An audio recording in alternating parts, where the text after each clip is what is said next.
അൽഹംദുലില്ലാഹ്. അല്ലാഹുമ്മ സ്വല്ലി അലാ മുഹമ്മദിൻ വഅലാ ആലി മുഹമ്മദ്. ബഹുമാനരായ സഹോദരങ്ങളെ, ഹാജിമാരെ, നമ്മൾ ഇപ്പോൾ ഉള്ളത് മസ്ജിദുൽ ജിന്നിന്റെ പരിസരത്താണ്. പലപ്പോഴും നമ്മൾ ഇതുമായി ബന്ധപ്പെട്ട ചരിത്രങ്ങളൊക്കെ കേട്ടതാണ്. പ്രവാചകൻ സല്ലല്ലാഹു അലൈഹി വസല്ലം തങ്ങൾ പ്രബോധനത്തിന്റെ ആദ്യ ഘട്ടങ്ങളിൽ അവിടെയാണോ ആളുകൾ കൂടിയിരിക്കുന്നത് അവിടെയായിരുന്നു പ്രബോധനം നടത്തിയിരുന്നത്. ഇതൊക്കെ തോട്ടങ്ങളായിരുന്നു. തോട്ടത്തിൽ പണിയെടുക്കുന്ന ആളുകളുടെ ഇടയിലൊക്കെ ഖുർആൻ പാരായണം ചെയ്യുകയും അതുപോലെ ഖുർആൻ പഠിപ്പിക്കാൻ വേണ്ടി ഒരുമിച്ച് കൂട്ടുകയൊക്കെ ചെയ്തിരുന്ന പ്രദേശങ്ങളാണ്. ഹിറാ ഗുഹയിലേക്കുള്ള വഴി ഈ കാണുന്ന വഴിയായിരുന്നു. ഇവിടെ റസൂലുള്ളാഹി സ്വല്ലല്ലാഹു അലൈഹി വസല്ലം തങ്ങൾ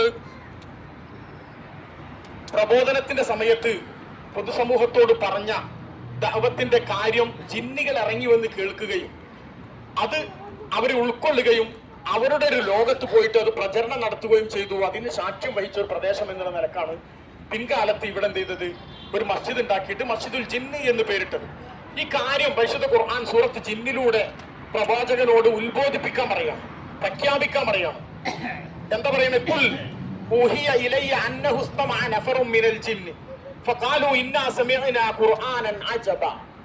നബിയെ, തങ്ങൾ പറയുക, ഊഹിയ ഇലയ്യ, എന്നിലേക്ക് വഹി അറിയിച്ചിട്ടുണ്ട്, അന്നഹു ഇസ്തമഅ നഫറും മിനൽ ജിന്നി, ജിന്നുകളിൽപ്പെട്ട കുറച്ച് സംഘം ആളുകൾ പരിശുദ്ധ ഖുർആൻ കേട്ടിട്ടുണ്ട്. ഫഖാലു, എന്നിട്ട് അവർ പറയുകയും ചെയ്തു, ഇന്നാ സമിഅനാ ഖുർആനൻ അജബ, അത്ഭുതകരമായ ഒരു ഖുർആൻ ഞങ്ങൾ കേട്ടിട്ടുണ്ട് എന്ന് അവർ പ്രഖ്യാപിച്ചിട്ടുണ്ട്. അവരുടെ ഇടയിൽ പോയിട്ട് എന്ന കാര്യം ആരോട് പറയണം? രണ്ടു സംഘത്തോട് പറയണം. ഒന്ന്, തന്റെ കൂടെ വിശ്വാസികളായി നിൽക്കുന്ന സംഘത്തോട് പറയണം. രണ്ടാമത്തത്, താൻ പറയുന്ന കാര്യങ്ങൾ കേൾക്കാതെ അവഗണിച്ചുകൊണ്ട് വഴിമാറി നടക്കുന്ന മക്ക മുശ്രിക്കുകളോട് പറയണം. എന്താ എന്നിട്ട് അവർ പറഞ്ഞത്? ആ ജിന്നുകൾ എന്താ പറഞ്ഞത്? യഹ്ദി ഇല റുഷ്ദി ഫആമന്നാ ബിഹി വലൻ നുശ്രിക ബിറബ്ബിനാ അഹദ. നല്ല വഴിയിലേക്ക് വഴി നടത്തുന്നതാണ് ഈ ഖുർആൻ, അതുകൊണ്ട് ഞങ്ങൾ അത് വിശ്വസിച്ചു. അത് മാത്രല്ല, ഞങ്ങൾ അല്ലാഹുവിനോട് ഒന്നിനെയും പങ്കു ചേർക്കുകയില്ല എന്ന കൃത്യമായ ബോധനം ജിന്നുകളുടെ ഇടയിൽ പ്രവാചകന്റെ അടുക്കൽ നിന്ന് പരിശുദ്ധ ഖുർആൻ കേട്ടിട്ട് ജിന്നുകൾ നടത്തി എന്ന കാര്യം പരിശുദ്ധ ഖുർആൻ ഇറങ്ങിയിട്ട് റസൂലുള്ളാഹിനോട് പറയാണ്. റസൂലുള്ളാഹിക്ക് അതുവരെ ജിന്നുകൾ എന്റെ അടുക്കൽ വന്ന് ഖുർആൻ കേട്ടിട്ടുണ്ടെന്ന് അറിയില്ല. ജിന്നുകൾ പല ഘട്ടങ്ങളിൽ പ്രവാചകൻ അറിഞ്ഞും അറിയാതെയുമായിട്ട് പ്രവാചകരുമായിട്ട് സംവദിച്ചിട്ടുണ്ട്. പക്ഷെ ഈ വിഷയത്തിൽ അള്ളാഹു പ്രഖ്യാപിക്കുന്ന ഖുർആൻ ഇറക്കുമ്പോൾ മാത്രമാണ് അള്ളാഹു അറിയുന്നത് ഇങ്ങനെ ഒരു സംഭവം നടന്നിട്ടുണ്ട്. രണ്ടു കാര്യമാണ് ഈ വിഷയത്തിൽ. രണ്ടു സംഘത്തോടാണ് അള്ളാഹു സംവദിക്കുന്നത്, റസൂലുള്ളാഹിനോട് സംവദിക്കാൻ പറയുന്നത്. ഒന്ന്, തന്നെ വിശ്വസിച്ച ആളുകളോട് പറയുക, ഇത് നിങ്ങളുടെ ഒരു ദൗത്യമാണ്. ഖുർആൻ കേട്ട നിങ്ങൾ കാണാത്ത, ഞാൻ അറിയാത്ത സംഘങ്ങൾ പോലും അത് ഉൾക്കൊള്ളുകയും അതിൽ വിശ്വസിക്കുകയും എന്നിട്ട് അള്ളാഹുവിനോട് പങ്കു ചേർക്കാതിരിക്കുകയും ആ സംഘത്തിൽ സമൂഹത്തിൽ പോയിട്ട് ദഅവത്ത് നടത്തുകയും ചെയ്യുന്നുണ്ട്.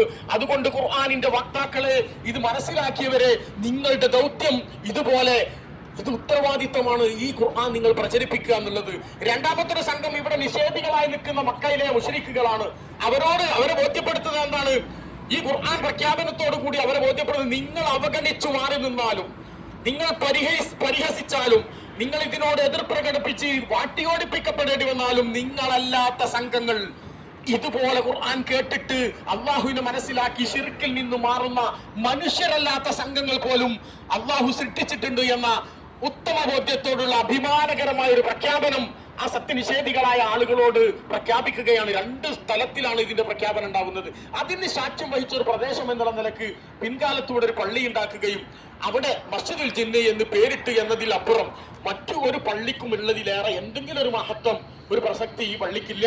ഇവിടെ കയറിയാൽ സാധാരണ പള്ളിയിൽ കയറുന്നത് പോലെ രണ്ടരക്കാലത്ത് തഹിയ്യത്ത് നിസ്കരിക്കാം, മറ്റു നിസ്കാരങ്ങളിലൊക്കെ പങ്കെടുക്കാം.